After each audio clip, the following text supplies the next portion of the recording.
সরিয়ে সেই থানার চুরি ও বিশ্বাসভঙ্গ এবং প্রতারণার মামলায় দুজন মহিলা আসামি মুনমুন আচার্য প্রিয়া এবং মোসাম্মদ রিফা তামান্নাকে বিজ্ঞ আদালতে উপস্থাপন করে মামলার তদন্তকারী কর্মকর্তা 10 দিন করে রিমান্ড প্রার্থনা করেন।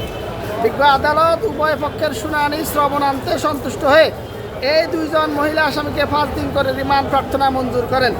এই মামলায় এনজে ডায়মন্ড নামক একটা ডায়মন্ড দোকানের কর্মচারী আজকের এই দুইজন আসামি তারা একাধিকবার ইন্ডিয়ায় যাতায়াত করেছেন। ইন্ডিয়া থেকে নকল পাথরে এনে এই আসল ডায়মন্ডকে সরিয়ে সেই জায়গায় নকল ডায়মন্ড রেখেছেন বলে বাদী মামলা অভিযোগ করেছেন।